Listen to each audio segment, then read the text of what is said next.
Boa noite para todos. Todos nós aí que estamos presentes no Salão de Estudos do Centro Espírita Vinhas do Senhor, aqui em Pouso Alegre, Minas Gerais.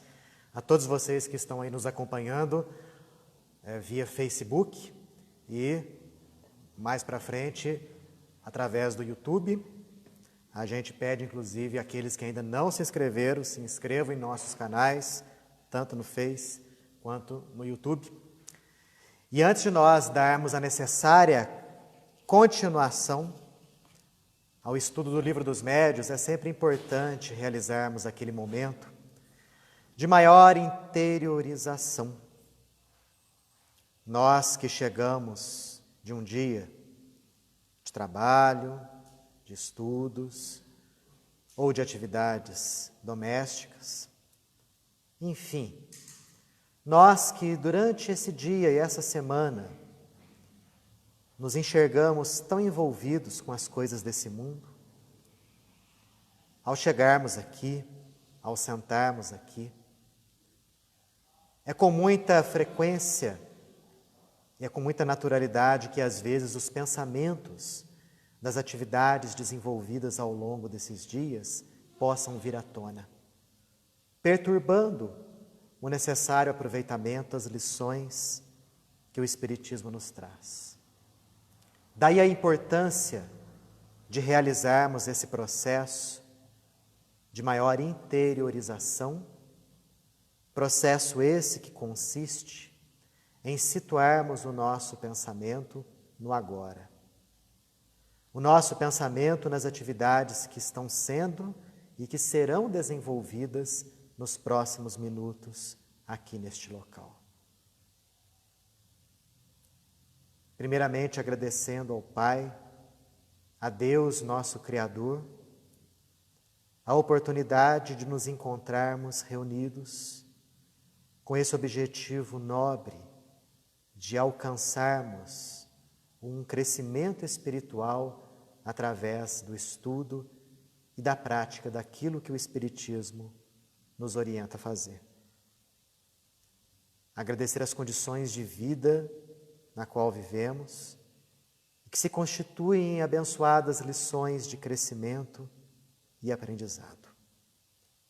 Possamos nessa noite, envolvidos pelo clima suave e sereno, oriundo das atividades e energias positivas que aqui são desenvolvidas por encarnados e principalmente pelos nossos mentores e benfeitores desencarnados.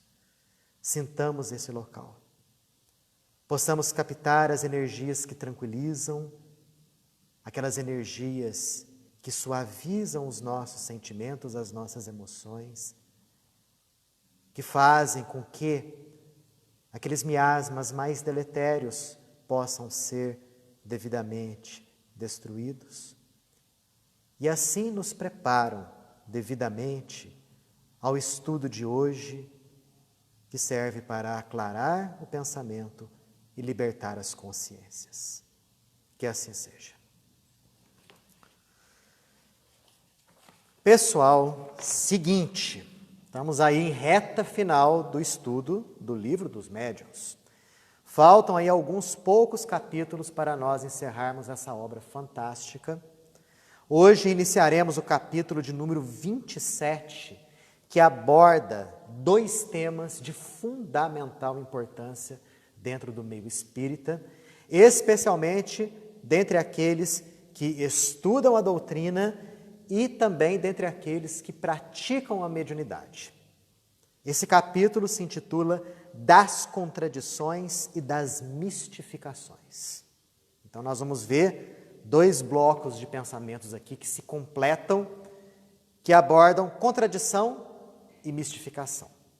Primeiramente, Kardec fala acerca das contradições, das possíveis ou prováveis contradições que existem dentro das obras espíritas, dentro da comunicação que muitos espíritos dão. E desde a época dele, talvez mais da época dele, mas nos dias de hoje também isso também vem a acontecer, muitos indivíduos vêm a se questionar, tanto aqueles que estão dentro do movimento espírita, quanto aqueles que de fora observam, seja por curiosidade ou seja para criticar. Por que o ensino dos espíritos não são 100% concordantes entre si? Porque de repente vem um espírito e fala uma coisa a respeito de um determinado assunto, e através de um outro médium, um outro espírito vem e fala uma coisa completamente diferente acerca daquele assunto. Ou até mesmo, por que um espírito, através de dois médiuns diferentes, de dois locais, dois centros diferentes, dá comunicações diferentes acerca do mesmo assunto? Por que isso acontece? Muitos questionam, poxa, se o ensino vem do plano espiritual dos espíritos, ele tinha que ser uniforme. Esse ensino tinha que ser único. Não devia haver margens a contradições. E Kardec, quando nos introduz nesse assunto das contradições, nos fala o seguinte, logo de cara, que muitas dessas contradições, que são consideradas como tal, contradição, são mais aparentes do que reais. Se prendem muito mais à superfície das palavras, dos textos, do que propriamente falando da essência dos textos. E é isso que ele vai procurar nos mostrar aqui, nesse capítulo relacionado às contradições. E de início ele já aborda o seguinte aspecto aqui, que as contradições podem ter duas fontes. As contradições de origem humana, ou seja, entre os encarnados, e as contradições de origem espiritual, ou seja, aquelas contradições que vêm dos desencarnados. Primeiro, as contradições de origem humana. O que ele nos diz aqui? Que essas contradições eram muito comuns no início do espiritismo. Quando os fenômenos espíritas começaram a pipocar de tudo quanto é lado, especialmente no continente europeu, o início, obviamente, foi lá na América do Norte, mas o negócio se alastrou para o mundo inteiro, especialmente no continente europeu, que era o berço, naquela época, de toda a cultura ocidental. Muitas explicações surgiram a respeito daqueles fenômenos. Qual a origem deles? Qual o objetivo desses fenômenos todos? Então, várias explicações surgiram.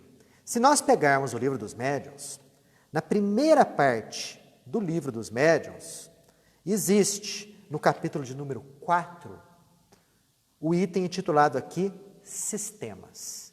Nós já passamos, na avaliação desse item aqui, logo no comecinho do ano, quando iniciamos o estudo do Livro dos Médiuns.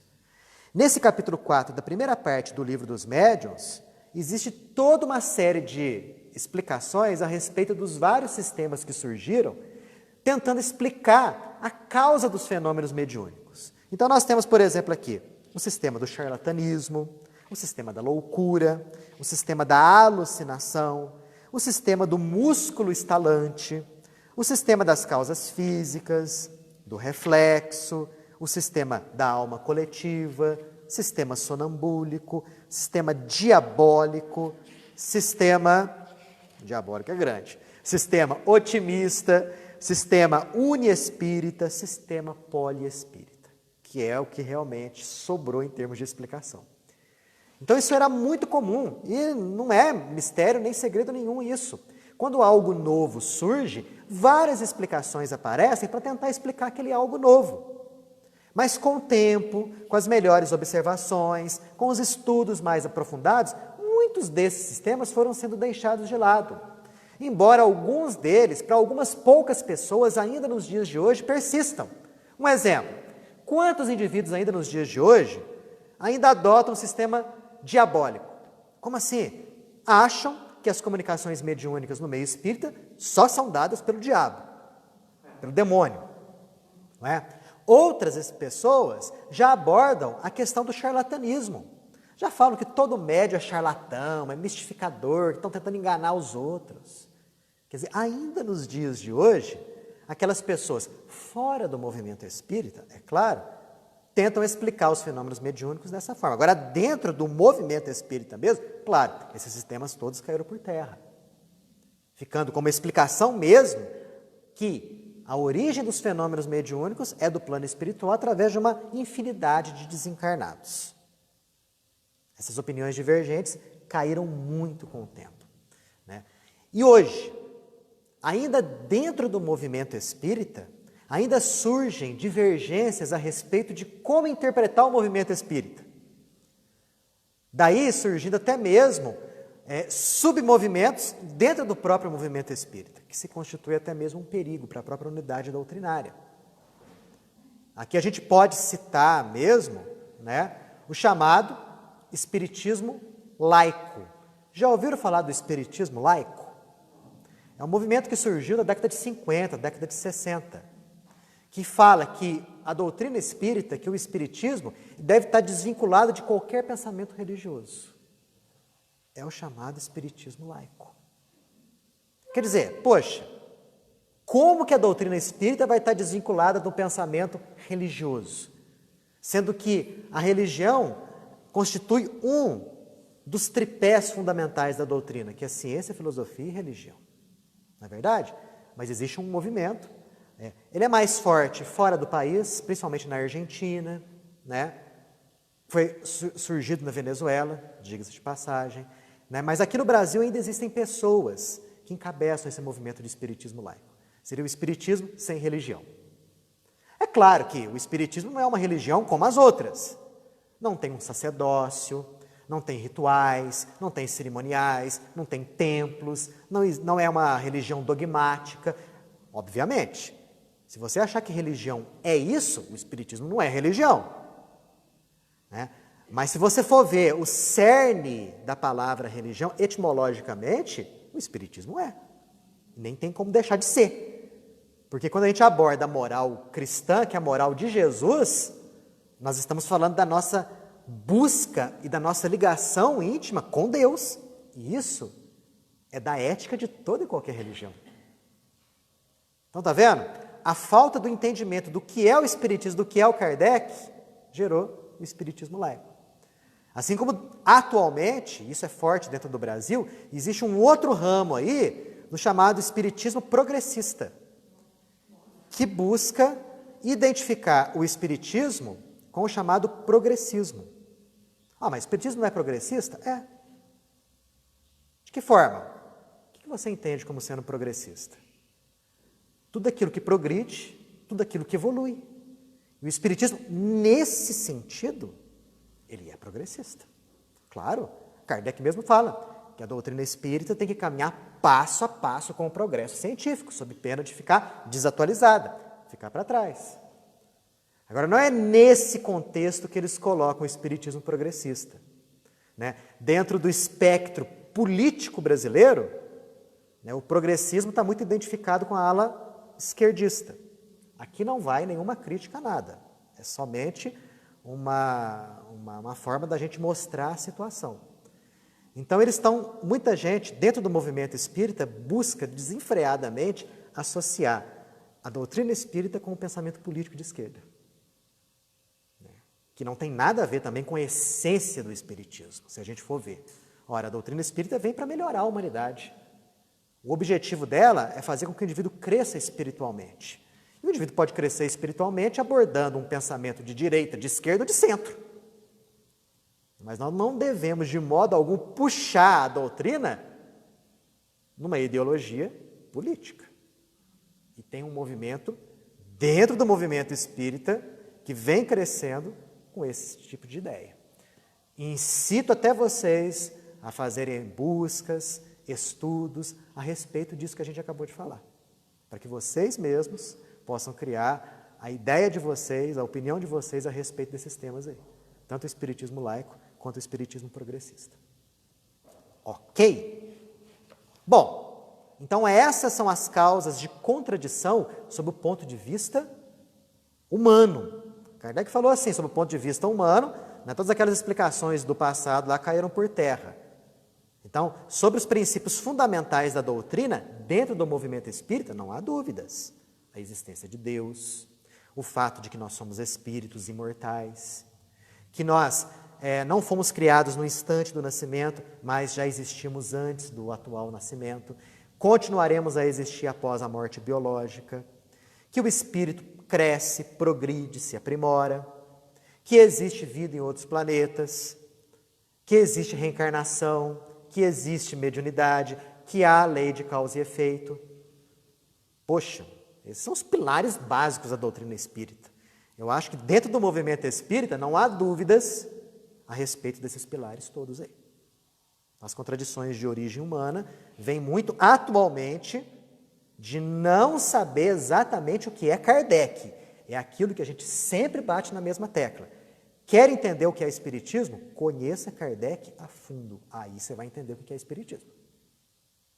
Sobre essas contradições, pergunta, observação, comentário? Sim, dona Sandra. Então, eu não entendi muito bem. Dentro do movimento, dentro do espiritismo, tem uma pessoal que acha que o espiritismo é progressista? Sim, sob o ponto de vista, dentro do nosso espectro político, a palavra progressista é muito identificado com os partidos de esquerda, com a ideia dos partidos de esquerda. Então, dentro do movimento espírita... esquece sigla. O pensamento dentro do nosso grupo, da nossa sociedade espírita, tem essa parte que é... Sim, existem aqueles que o espiritismo ele se liga muito fortemente à ideologia de esquerda. Entendeu? Então, existe dentro da doutrina esse tipo de pensamento, muitas pessoas, aliás, com esse tipo de ideia. Né? Então, isso daí é o quê? Justamente serve para semear discórdia e desunião. Porque eu tenho lido muito a respeito disso aí, sabe? Ainda mais nos tempos atuais, nos tempos políticos atuais, que está tudo em ebulição. Desde 2016, esse país, em termos políticos, está em efervescência. E a gente percebe, quando a gente estuda Kardec, o quê? O que os bons espíritos fazem? Eles buscam a união, a concórdia, né? Vamos dizer assim, o crescimento como um todo. Agora, a partir do momento que existem ideias que surgem com objetivos separativistas, né? Aí eu estou certo, você está errado, né? Somos nós contra vocês. Com esse tipo de ideia, proveniente de uma boa fonte, obviamente não deve ser. Então, por isso que a gente sempre tem que buscar entender, estudar, e qual que é a nossa referência sempre? Nossa referência sempre é Kardec. Busquemos no pensamento de Kardec se realmente lá existe uma base que explica esse tipo de pensamento, que o espiritismo é laico, ou que o espiritismo é progressista. Será que existe ali? Temos que estudar para poder saber. Né? Obviamente que dentro do movimento espírita há aqueles que estudam e acham que sim, já há aqueles que estudam e acham que não. Mas eu espero que isso daí não seja motivo de fragmentação. Porque lá no início do movimento espírita aqui no Brasil, já houve, né, uma complicação muito grande daqueles que achavam que o espiritismo tinha que ser só científico e daqueles que achavam que o espiritismo tinha que ser só religioso. Né? E os dois lados estão errados. Estão certos e estão errados. Né? Porque o espiritismo é ciência, é filosofia e é religião. Né? Então, se você tirar qualquer um desses aspectos, a doutrina já fica descaracterizada. Ah, mas eu quero criar um movimento à parte. Crie, mas não chame de espiritismo. Foi o que o Valdo Vieira fez. Né? Ele fundou um movimento à parte, chamada conscienciologia, né? E junto com a projeciologia. Ótimo, ele saiu do movimento espírita e fundou alguma coisa que ele achava que era importante, né? Com quem ele se identificava mais. Maravilha. Pelo menos ele não chamou de espiritismo. Isso que é importante. Né? A doutrina nos dá margem a ter essa liberdade, mas uma coisa é uma coisa, outra coisa é outra coisa. Ok. Bom, e do ponto de vista espiritual?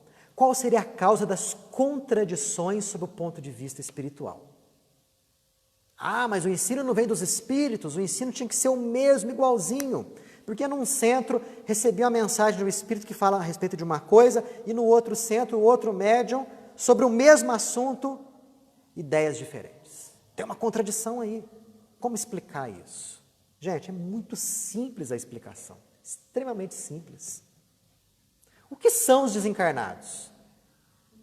Nós, fora de um corpo de carne. As pessoas encarnadas têm todo o mesmo nível intelectual? Todas têm? Não. Todo o mesmo grau moral? Todos têm o mesmo nível moral? Claro que não. Sob o ponto de vista intelecto-moral, todos nós somos diferentes. Quando desencarnamos, viramos anjos? Não. Permanecemos com as nossas conquistas, com as nossas facilidades, com as nossas dificuldades. Né? Então, esses desencarnados, quando se comunicam, eles dão a opinião deles a respeito daqueles assuntos todos.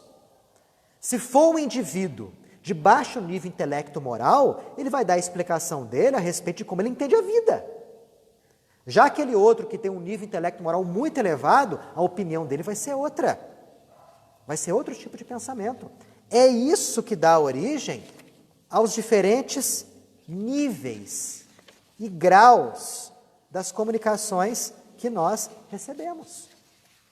E assim como no nosso meio existem aquelas pessoas que acham que são sábios, mas na verdade não são, essas pessoas, quando desencarnam, ficam do mesmo jeito. São chamados pseudo-sábios. Talvez esses sejam os mais perigosos. Por quê? Porque eles costumam misturar, junto com a verdade de alguns postulados, a mentira proveniente deles. E muitos querem introduzir uma ideia, um pensamento, ao seu jeito, ao seu modo. Então, ao lado de belas máximas de caridade, de evolução, que você lê e fala assim, puxa, isso é verdade, ele faz questão de colocar ali ideias que são próprias, ideias que são deles. E o indivíduo menos avisado lê aquilo ali e acha aquilo lá interessantíssimo e aquilo lá é a máxima expressão da verdade. Eles explicam as coisas à sua maneira. E se empenham a todo custo a fazer com que as suas ideias brotem e cresçam. E se o médium não estiver devidamente ligado, não for aquele indivíduo dedicado ao estudo, à observação, ao bom senso, à moderação, óbvio que ele vai se deixar embalar por essas ideias. E aí, quando esses espíritos pseudo-sábios, orgulhosos, sistemáticos, percebem que tem um médium nas mãos, ele vai deixando de lado aquelas máximas bonitinhas que serviram só como cartão de visita para o sujeito aceitar e passam cada vez mais a explorar a mediunidade daquele indivíduo com ideias que lhes são próprias e errôneas a respeito do mundo espiritual. Uma outra coisa, ainda abordando aquele lado lá das aparentes contradições que existem dentro do movimento espírita e daquelas contradições mesmo, né? Existem aí indivíduos portadores de mediunidade que psicografam obras que você vai ver, não tem nada a ver com os postulados espíritas. E embora exista lá médium fulano de tal, através do espírito tal, quando você lê essas obras, você percebe a imensa bobagem que existe ali. Por isso que é sempre importante, você é chato em falar de novo. Quer conhecer o Espiritismo? Entenda Kardec. Porque é ali que nós temos a nossa referência. Porque ninguém aqui é sábio. A gente pode muito bem pegar um texto e ler e falar assim, nossa, achei isso aqui legal, mas será que é verdade? Como é que eu sei se é verdade? Eu busco naquele que sabe. Tá? E aquele que sabe, em matéria de espiritismo, é Kardec. Não adianta. É ali que a gente busca saber se aquele assunto é realmente verdadeiro. E vira e mexe surge no movimento espírita ideias, conceitos, novos ensinamentos, que se a gente analisar a fundo, nós vamos perceber que não encontra embasamento em Kardec. Né? Na época de Kardec, um pouquinho mais para frente, o rustenguismo, por exemplo, né, fundado por Jean-Baptiste Rusteng, que se chamava A Revelação das Revelações. Quer dizer, existem trechos dentro daquela obra lá que subvertem totalmente inúmeros aspectos básicos da doutrina. Né? Como, por exemplo, a ideia de que o indivíduo mau ele pode reencarnar em animais, em lesmas, os chamados cariógamos carnudos. Quer dizer que se você é um sujeito mau, na próxima encarnação, em vez de reencarnar como ser humano, você reencarna como uma lesma, como uma minhoca, os chamados cariógamos carnudos. E tem gente dentro do movimento espírita, né, que lê o Rusteng e acha aquilo lá uma maravilha, como se fosse uma atualização do pensamento espírita. Agora vai ler e compara com Kardec para você ver. Você percebe que não tem nada a ver. Tem muitos pontos ali que são frontalmente contrários à obra espírita. né? Infelizmente, durante muitos anos, a Federação Espírita Brasileira, ela adotou, dentro dos seus postulados ali, o estudo das obras de Rosteng. Felizmente, há uns 2, 3 anos atrás, né, surgiu aí uma nova diretoria, uma nova presidência que tirou esse tipo de coisa dentro dos postulados ali, das ideias básicas da Federação Espírita Brasileira. Olha só que ponto, não pede nada. Agora tem muita coisa que veio depois de Kardec, que veio lançar ideias que não estão nele. E aí a gente tem que deixar pelo menos de quarentena. Pelo menos de quarentena. Sobre isso daí, alguém quer falar alguma coisa, algum comentário, alguma observação? Alguém vai estar pensando, nossa, se a própria Federação Espírita Brasileira é assim, como é que vai ser da gente? Pessoal, cada centro espírita é autônomo. Não existe hierarquia no espiritismo. O que nós temos que fazer é entender muito bem Kardec para levar as atividades do nosso centro, as atividades sociais do centro, as atividades mediúnicas, as atividades de divulgação dentro dos postulados espíritas. Isso que a gente tem que fazer, né? As federações e tudo mais são admiráveis, são louváveis esses esforços de tentar unir, unificar, fantástico, não critico isso, pelo amor de Deus. Mas o máximo que eles podem fazer é orientar. É o máximo. É sugerir. É o máximo. E nunca impor. Né? Se a gente começar a entrar por um caminho de que o fulano determinou e tem que ser assim, alguma coisa está dando errado. Alguma coisa não está no caminho correto. Ok? E aí a gente pode pensar, talvez, se o ensino dos espíritos é tão assim diversificado, se existem espíritos de tudo quanto é nível dando comunicação, qual que é a serventia do ensinamento dos espíritos, então? Porque está parecendo o ensinamento que surge aqui entre nós, entre os encarnados. Qual que é a serventia? O que Kardec faz? E pergunta boa essa, hein? Essa é uma pergunta boa. Poxa, se não existe assim uma unidade dentro dos espíritos, como é que a gente sabe que está seguindo o caminho certo? Não é? O caminho correto. Qual que é a nossa referência? Em que a gente vai se basear para seguir o caminho certo? Olha o que o codificador nos fala. Como que a gente procede com o ensino humano? Com o ensino das pessoas aqui? Por exemplo, 2 pensadores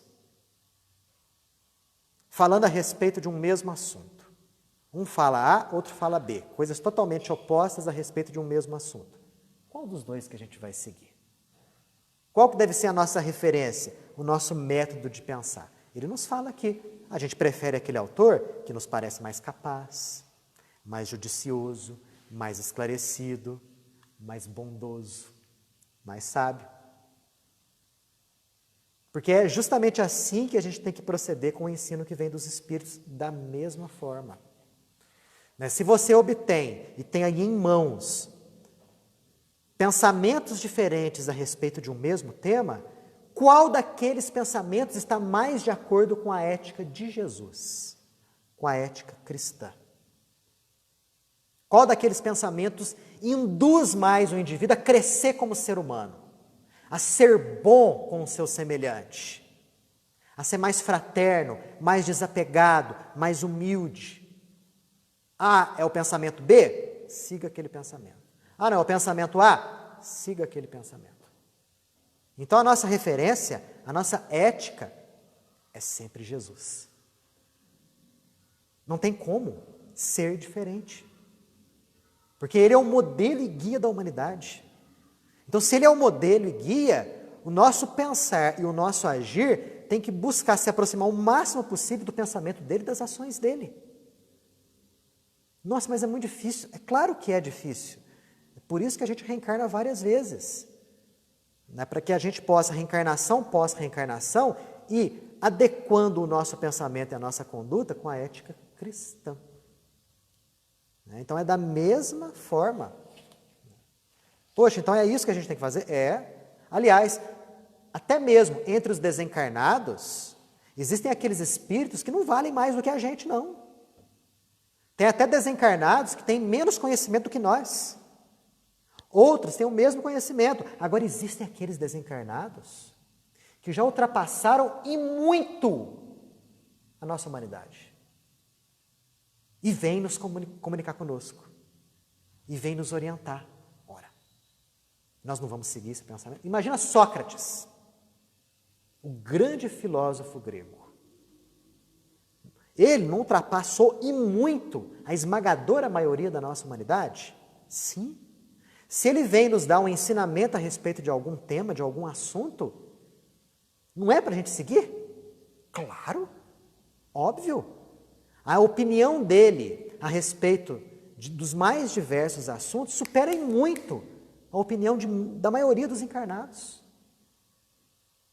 que são espíritos também. Então a gente sempre tem que pensar nesse aspecto. O que mais aproxima o homem do seu Criador? Qual é o ensinamento que faz o indivíduo se tornar melhor, mais humano, mais humilde, mais justo, mais correto, mais honesto? É esse pensamento? Então é isso daqui que a gente vai seguir. É assim que a gente vai distinguir um ensinamento do outro. Dessa forma. Porque dentro da doutrina espírita, aquilo que a gente vem estudando, o que a gente tem que fazer em termos de mediunidade? Busquemos dentro da mediunidade e dentro das comunicações mediúnicas que a gente recebe, distinguir o certo do errado, o bom do mal. Você que é médium já há muito tempo, ou você que é médium e está começando agora, esse deve ser o seu pensamento básico. A comunicação que eu recebi, é uma boa ou uma má comunicação? É uma comunicação elevada ou uma comunicação baixa? É isso. Né? E dentro dessa obra aqui nós encontramos os critérios necessários para distinguirmos o certo do errado, o bom do mal. O foco básico é esse, é principal. Né? Porque os pseudo-sábios são doidinhos para vir aqui estabelecer as ideias deles, os sistemas deles, chamando a nossa atenção a respeito de coisas. Ah, está na hora da gente fazer uma nova revelação para vocês. Se de repente algum desencarnado vier com essa ideia, vamos fazer novas revelações, você fica com, não um pé atrás, não, os 2 pés atrás, por favor. Por que, Daniel, novas revelações não podem surgir? Podem, claro. Nossa humanidade não progride, não avança, vão surgir no tempo certo. Agora, será que nós já conhecemos a contento a doutrina espírita para exigir novas revelações, novos conhecimentos? A gente não entende nada, nem mesmo Kardec. Kardec é um grande desconhecido da maioria dos espíritas. Nem mesmo a obra de Kardec a gente conhece a fundo. Como é que a gente vai pedir para os desencarnados, para eles, manda mais ensinamento, nos revelem coisas novas? É um absurdo. A gente pode até pedir, mas o que vai surgir de espírito ali te enganando é uma enormidade. Aliás, uma das maneiras de você não querer ser enganado é não pedir aos espíritos o que eles não podem te dar. Porque há ensinamentos que estão fora do tempo. Há ensinamentos que os próprios benfeitores falam, ainda não é a hora de vocês saberem disso. Porque eles sabem que nós não temos condição de entender aquilo ainda. Não nos revelam. O processo do ensinar à humanidade é lento e é progressivo. Né? Seria um contrassenso nós pegarmos uma criancinha que está no 3º ano do ensino fundamental e começar a ensinar conceitos avançados de física quântica para essa criança. Ela mal sabe as 4 operações. Então, conosco, eles fazem a mesma coisa. É sempre aquele ensino gradativo. Né? A doutrina ela sempre vai ficando cada vez mais atualizada, mas essa atualização é progressiva. Quando surge o momento certo de determinado ensinamento acontecer e surgir, ele surge em diversos pontos, através de diferentes espíritos, por intermédio de diferentes médiuns. Essa é a universalidade do ensinamento dos espíritos. Um ensinamento que vem através de um espírito, por um médium, você deixa no mínimo de molho. Pode ser até que não contradiga a obra de Kardec ali, na sua essência. Mas em ciência se fala experiência una, experiência nula. Devemos o quê? Esperar o consenso universal. Querem um exemplo? Reencarnação no mundo espiritual. Tenho certeza que alguém aqui já leu obras, ou uma ou duas obras, que falam a respeito disso. Que a reencarnação acontece não somente no mundo material, mas também pode acontecer reencarnação no mundo espiritual. Tem uma certa lógica isso? Existe uma certa lógica. Se você for pensar, né, que existem esferas espirituais e que aquele indivíduo que está numa esfera superior, para poder permanecer por mais tempo numa esfera espiritual inferior, ele tem que adquirir um perispírito mais pesado? Tem uma certa lógica. Mas essa informação talvez tenha vindo através de um único espírito por um único médium. Quiçá dois.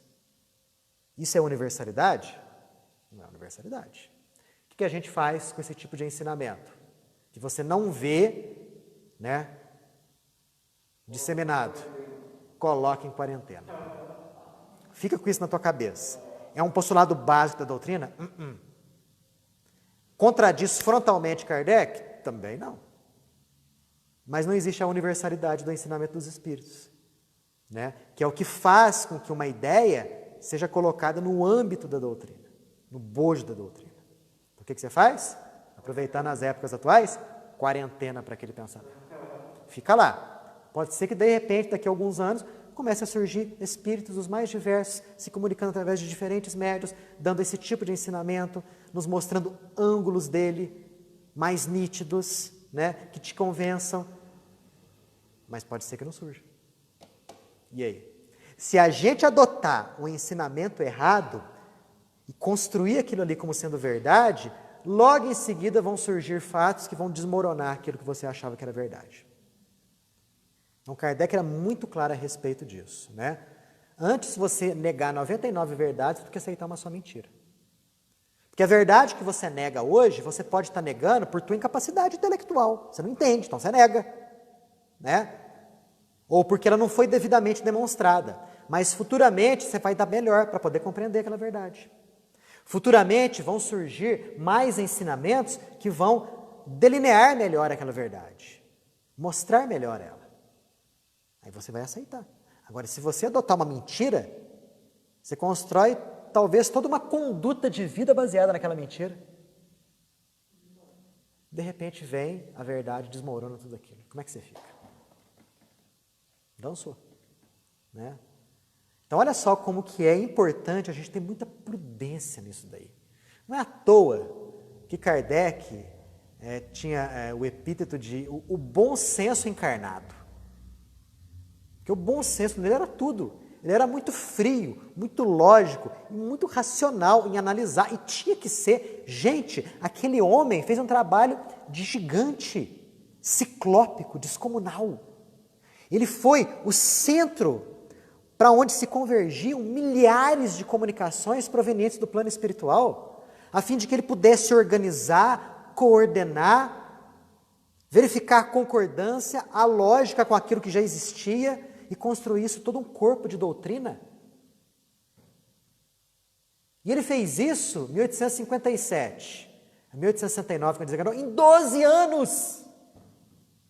12 anos. Que trabalho gigantesco. Isso daí, futuramente, Kardec vai ser reconhecido por todos como um grande pensador, um grande filósofo, como um grande cientista. Vai chegar a época disso acontecer ainda. Então, sobre isso aqui, a respeito dos ensinamentos provenientes lá do plano espiritual, e como nós temos que proceder. Alguém quer fazer alguma pergunta? Alguma observação? Sim. Kardec. Tinha espíritos no mundo inteiro que recebia as mensagens semelhantes. E ele punha uma mensagem só. Exatamente. Como que ele recebia essas Uhum. essa mediunidade toda? Como é que é? Por correio? Por correio. Dona Sandra, como é que era o modo de comunicação naquela época? O mais avançado que existia naquela época era telégrafo, para vocês terem uma ideia. Era o mais avançado. Então, como que ele recebia, por exemplo, uma comunicação de um sujeito que tinha psicografado uma carta lá na Suécia? Por carta, por correio. Telegrama. Né? Ou por telegrama, né? Mas mais por carta. Então, diariamente, ele ia recebendo, né, na sua casa, centenas de cartas por dia, em que ele pegava, em que ele lia, em que ele verificava a procedência, em que ele verificava o assunto, né, verificava a concordância a respeito daquele mesmo tema com os escritos de outros espíritos através de outros médiuns. Então, aí se fazia a concordância. Então, por dia, recebia centenas e centenas de cartas. Porque a partir do momento que ele foi se destacando, foi ganhando notoriedade. Então, qualquer coisa nova que recebiam daqui a colar, seja na Europa, seja nos Estados Unidos, seja na Oceania, vão mandar para Kardec. Mandava para o Kardec. Eu fico imaginando o estrago que Kardec não faria nos dias de hoje com o WhatsApp, com as redes sociais, né? Que em tempo real o pessoal ia mandar as coisas para ele. Naquela época era tudo carta, escrita a punho mesmo, né? Aquele homem, ele escrevia à noite à luz de vela, à luz de lampião. Não existia energia elétrica. Quer dizer, olha só, não é à toa que ele se desgastou organicamente. Não é à toa. Aliás, sabe como é que foi o desencarne dele? Ele estava recebendo em casa as centenas e centenas de cartas do carteiro, quando ele teve um aneurisma da aorta. E desencarnou. Não dava conta. Né? Estava recebendo mais material, né? Das cartas de Kardec. Mas o trabalho dele foi monumental.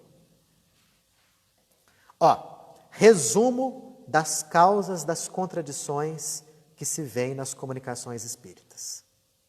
Primeiro, a ignorância de certos espíritos.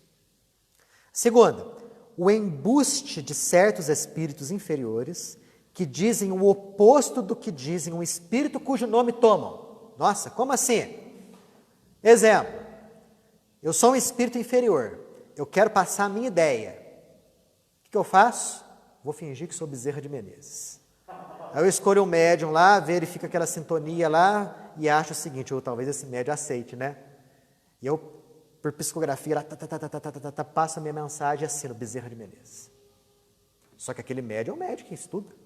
E vai ler aquilo lá, assim, peraí, não está parecido com o pensamento de Bezerra de Menezes. Aí está a contradição. Né? Porque um é o pensamento original daquele espírito, o outro, bem diferente. Então, uma das causas de contradição é isso daí. Segundo, a vontade do espírito em falar segundo o tempo, segundo o lugar e segundo as pessoas. Interessante a gente entrar em contato com esse tipo de ensinamento aí. Por quê? Pegando o exemplo do Bezerra de Menezes. Sabe-se que Bezerra de Menezes, além dos centros espíritas, ele também dá comunicações em terreiros de Umbanda. Sim, em terreiros de Umbanda. E você acha que ele fala lá do mesmo jeito que ele fala aqui? Num centro espírita? Não fala. Ele adapta a sua linguagem às pessoas que frequentam as reuniões de Umbanda. Se você for ver o cerne do pensamento, é o mesmo. É idêntico. Só que lá, talvez, ele precise adaptar aquele pensamento segundo aquilo que as pessoas mais consigam compreender e seguir. Lá na Umbanda, existe ainda um certo ritualismo, um certo cerimonial, né? O fenômeno mediúnico lá é diferente do fenômeno mediúnico do centro espírita, não é? Então ele tem que adaptar o ensinamento segundo essas circunstâncias todas. Ele vai falar diferente, mas ele vai falar diferente segundo a superfície. Pode ser até que ele adote o indivíduo realizar um ou outro ritual que é inócuo, que não vai prejudicá-lo, não vai prejudicar aquela pessoa, mas que no fundo vai ter um ensinamento embutido. Mandar um indivíduo, por exemplo, adotar uma outra prática exterior, ao mesmo tempo que aquela pessoa se esforce para perdoar. Por exemplo, você vai usar essas guias aqui. E elas vão te fazer o seguinte, vão dar força para você ajudar a perdoar. Há algum mal em usar as guias? Nenhum. Qual que é o cerne e a importância do pensamento aí? O perdão. A pessoa se esforçar para perdoar. Aqui no movimento espírita, como não existem rituais, cerimônias, nada de ordem material, aí se fala claramente da importância do perdão. Em termos de sintonia vibratória, em termos de próxima reencarnação, fala-se muito dessa forma, de modo mais aberto, mais claro, mais limpo. Está vendo? Então, segundo os lugares e as circunstâncias e as pessoas, os pensamentos podem ser dados, os ensinamentos são dados de forma diferente. Mas se você for ver o interior deles, é a mesma coisa. É preciso que a gente tenha olhos para ver esse tipo de situação aí. Né? Insuficiência da linguagem humana para exprimir as coisas espirituais. Insuficiência dos médiuns, que nem sempre permitem a expressão exata do pensamento do espírito. Aqui a gente tem alguns exemplos aqui. Assim, todo mundo conhece o pensamento de André Luiz através da psicografia do Chico Xavier. Quem já leu e releu as obras de André Luiz sabe bem qual é o pensamento dele, o modo de expor as coisas. Existem certas obras espíritas mais ou menos atuais, através de outros médiuns, que não o Chico, obviamente, né? Obras essas cuja autoria é André Luiz. Mas se você for ver, você percebe que tem uma diferença muito grande. Muito grande. O modo de desenvolver um assunto, o modo de concluir o assunto, a profundidade dos ensinamentos, é coisa muito diferente. Então, das duas, uma. Ou não é o mesmo espírito, fala que é André Luiz, mas não é. Ou o médium é insuficiente a tal ponto que limitou muito o pensamento do espírito comunicante, do André Luiz, fazendo com que ele escrevesse daquela forma, escrevesse daquela maneira. Né? Tá vendo tanto que é difícil a gente... Ah, mas e aquela obra que vem através do médium X, né, que é atribuída a André Luiz, mas é uma obra inferior ao André Luiz do Chico? Eu tenho que descartar? Depende. Tem coisas boas lá? Incitam a prática da caridade, ao bem ao próximo. Não tem nada de negativo lá? Não tem nada que contradiga a doutrina espírita? Não. Ah, beleza então. Ótimo. Né? Agora, de repente, no meio de boas máximas, você observa certos ensinamentos estranhos, esquisitos e contradizem Kardec? Deixa de lado. Tá? Descarta aquilo ali. Aquilo ali para você não serve. Né? Uma outra coisa aí, Ramatiz. Através do Hercílio Mais, Ramatiz fala de um jeito. Quem já leu alguma obra de Ramatiz sabe do que eu estou falando. Né? Faço-me pergunta, são 2 páginas de resposta, quase. Né? E o pensamento é desenvolvido, o pensamento é profundo, é isso e aquilo. Depois que o Hercílio desencarnou, vários outros médiuns passaram a receber Ramatiz. Totalmente diferente. Já li uns 2 ou 3 livros atribuídos a Ramatiz que eu falo, isso não é Ramatiz. Né? Pode cair naquela mesma do André Luiz? Pode cair naquela mesma do André Luiz. Pode ser que seja realmente Ramatiz? Pode. Mas o médium às vezes é tão limitado, se comparado ao Hercílio, que não ofereceu ao espírito os materiais necessários para desenvolver o pensamento. Então o pensamento sai limitado, respostas curtas, com muito etc. Ramatiz não fazia isso. Né?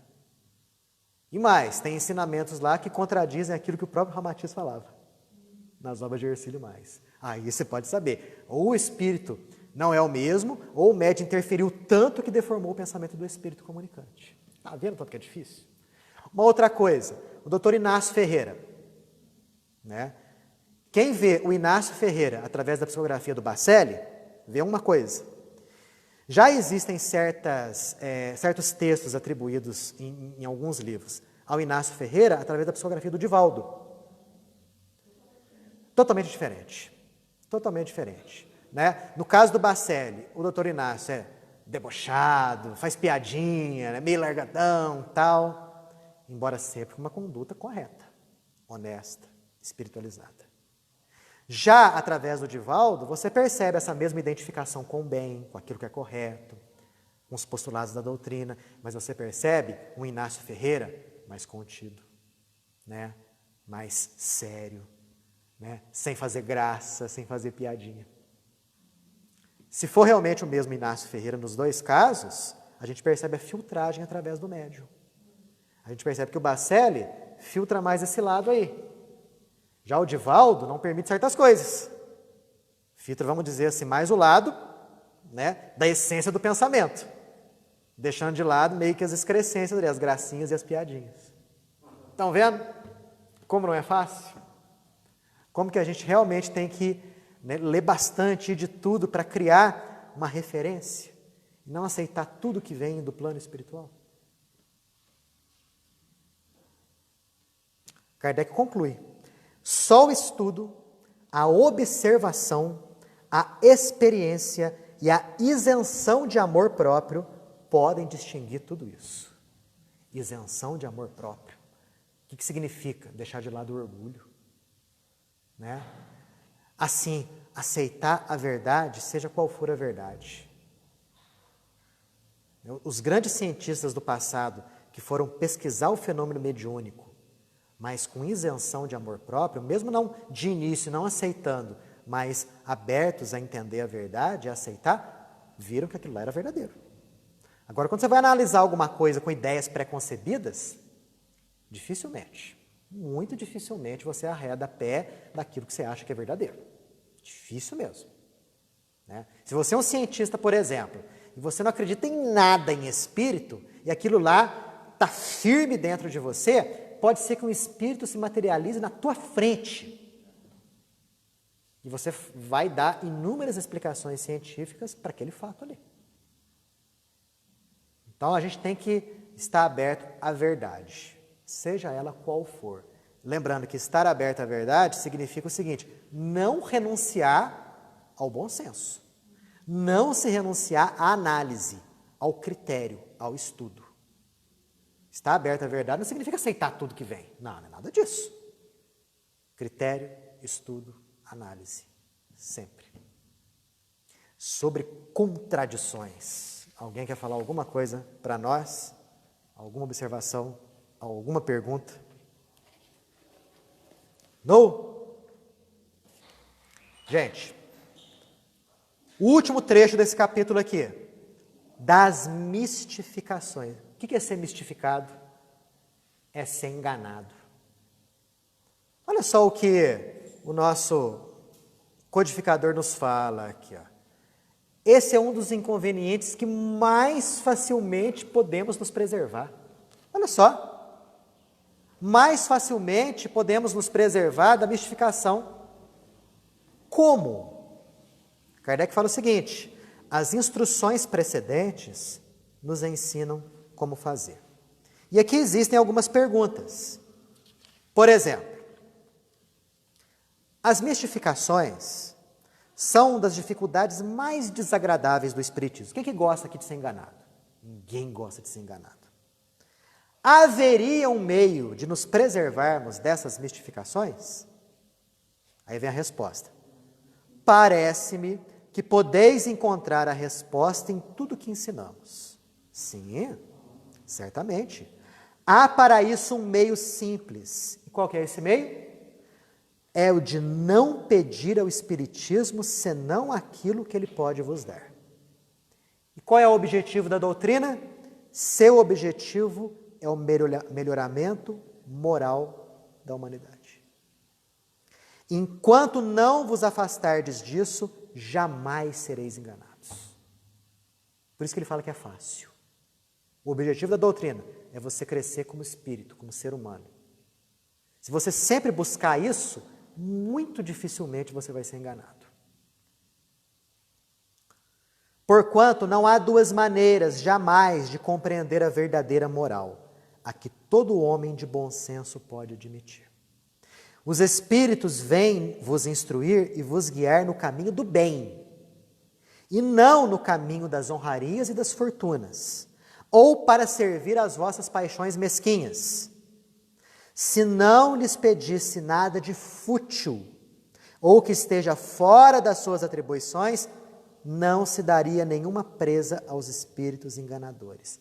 De onde se deve concluir que aquele que é enganado não tem senão o que merece. E é mesmo. Você vai buscar lá, a gente viu semana passada das perguntas que a gente pode fazer aos espíritos, né? Tem uma reunião mediúnica? Beleza! Vou perguntar lá para o espírito lá, né, se eu vou ficar rico e que jeito que eu vou ficar rico. Aí você vai perguntar para o espírito isso naquela reunião espírita meia boca. O espírito vai responder, lógico que vai te responder. E vai te responder coisas absurdas, como você tem que usar uma bermuda da mesma cor os meses pares do ano. E que isso, através de uma conjunção astral, vai facilitar o campo energético do planeta em você, que vai fazer que você fique rico facilmente.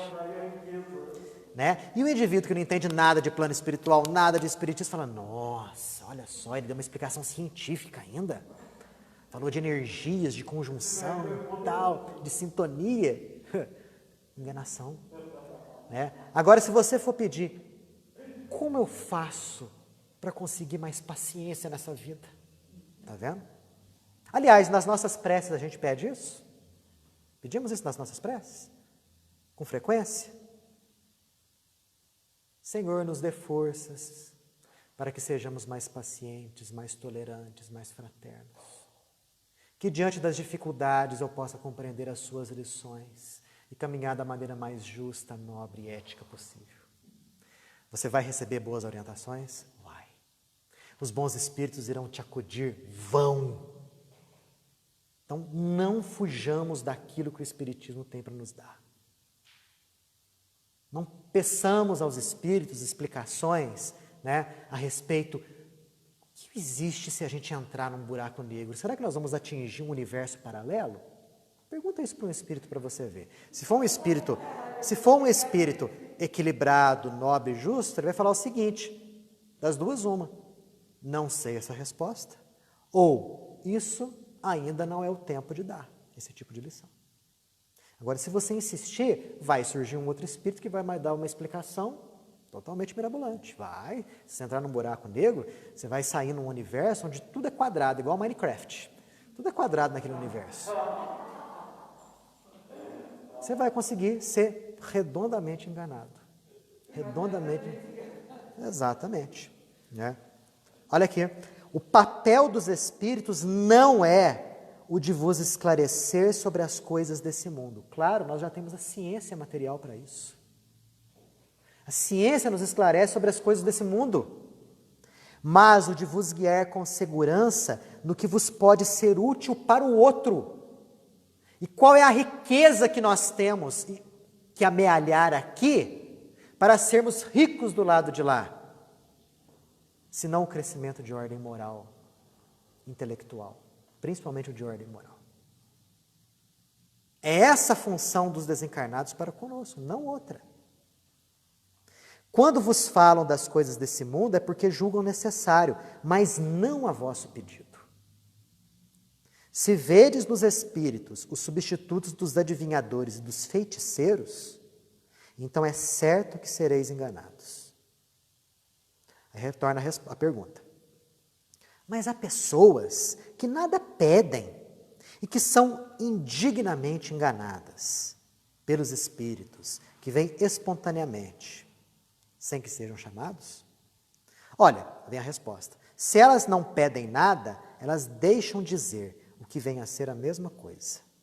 Se acolhessem com reserva e desconfiança tudo que afasta do objetivo essencial do espiritismo, os espíritos levianos não as tomariam tão facilmente como vítimas.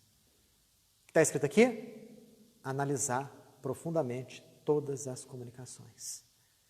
Os espíritos vêm nos orientar no caminho do bem, da ética, da moral elevada. Tudo que se afasta disso daí, coloque sob desconfiança. Ok? E aqui ele nos fala, só para a gente dar uma conclusão aqui, ó. Quais são os assuntos que os espíritos mistificadores mais usam para nos enganar? Primeiro, tentar a nossa cobiça. Revelação de tesouros ocultos, heranças inesperadas ou outras fontes de riqueza. Segundo, Você tem que colocar sobre forte suspeita. Predições com época determinada. E indicações precisas relativas a interesses materiais. Predições com época determinada. Em 20 de dezembro de 2021, o continente de Atlântida vai emergir novamente. Predições com época determinada. Né? Indicações precisas relativas a interesses materiais. Eu preciso passar no concurso. O Espírito vem e fala o seguinte: estuda desse livro o capítulo 1 e o capítulo 2, que só vai cair pergunta do capítulo 1 e do capítulo 2. Isso não vai acontecer. O máximo que eles vão nos dar, né, se a gente for merecedor, é a calma para o momento da prova. Mais nada. Eles não vêm soprar a resposta para a gente. Não seguir as instruções quando a finalidade não seja racional. Não se deixar deslumbrar pelos nomes que eles tomam para dar a aparência de verdade aos ensinos. Bezerra de Menezes, Maria, Mãe de Jesus, né? Chico Xavier, né? Desconfia. É impossível eles comunicarem? Nós já vimos que não é impossível, mas é raro, né? Então você tem que acolher com muita reserva os textos que vêm com esses nomes ali. Desconfiar das teorias e dos sistemas científicos muito ousados ou absurdos. Desconfiar de tudo que se afaste do objetivo moral das comunicações. Estão vendo? Aqui no Espiritismo não é adivinhação, não é feitiçaria. Os desencarnados vêm, os bons, para nos orientarem no caminho do bem, da ética e da moral. Ok, pessoal? Sobre tudo isso aqui, perguntas, alguma observação, algum comentário? Fala, seu Danilo.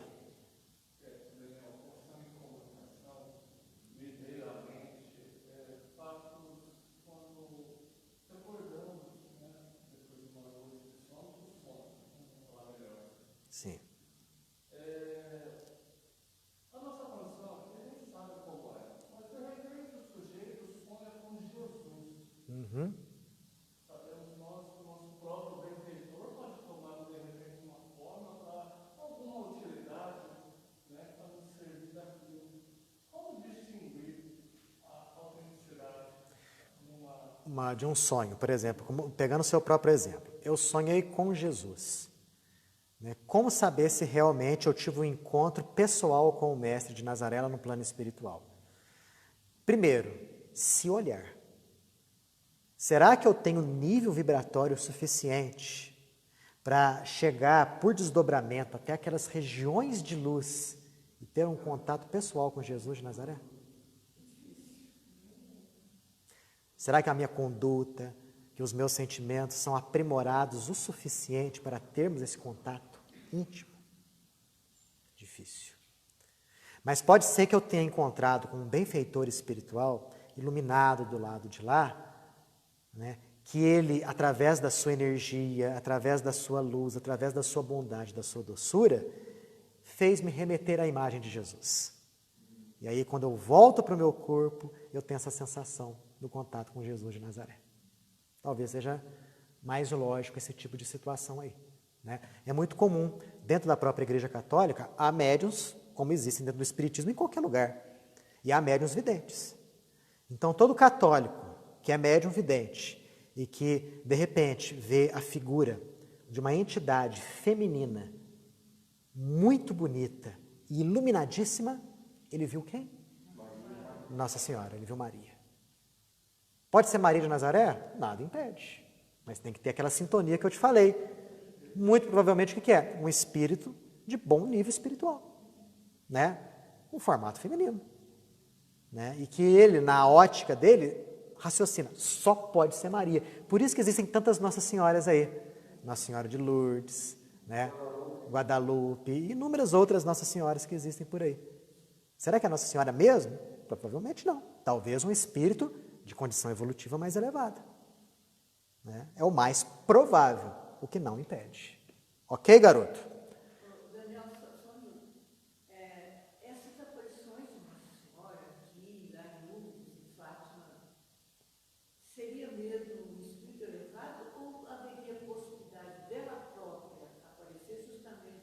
Pode, nada impede. Nada impede de ser ela própria aparecendo. Claro, nada impede. Mas sabendo que os bons espíritos, aqueles muito elevados, eles têm diversas atribuições, normalmente eles mandam emissários que se sintonizam com as suas ideias para desenvolver esse tipo de trabalho, representante, né? Por exemplo, o presidente de um país, ele não pode estar em todos os países ao mesmo tempo. Então ele manda o quê? Os embaixadores. Os embaixadores, eles representam a ideia, o alinhamento, né, político e ideológico do presidente nos mais diversos países. Tanto que você fizer uma afronta ao embaixador é como se você estivesse fazendo uma afronta ao próprio presidente da República. Né? Então, é mais ou menos essa ideia aí. Mas nada impede que seja realmente aquele espírito de Maria, mãe de Jesus, que é um espírito elevadíssimo, diga de passagem, em alguns casos, aparecendo lá e dando comunicação. Nada impede. O próprio Jesus tem comunicações aqui no livro dos Médiuns que são atribuídas a Jesus de Nazaré. Outras são falsas. Algumas Kardec considera como verdadeiras. Semana que vem, capítulo 28. Charlatanismo e prestidigitação. Médiuns interesseiros e fraudes espíritas. Semana que vem, vamos ver isso daí. Okay? Vai ser boa semana que vem. Porque hoje foi ruim? É isso que eu quero dizer? A quarentena foi boa.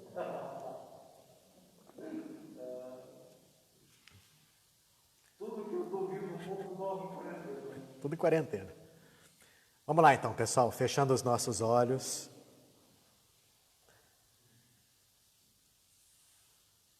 Buscando em agradecimento a Deus, em agradecimento pelo momento que nós vivemos aqui.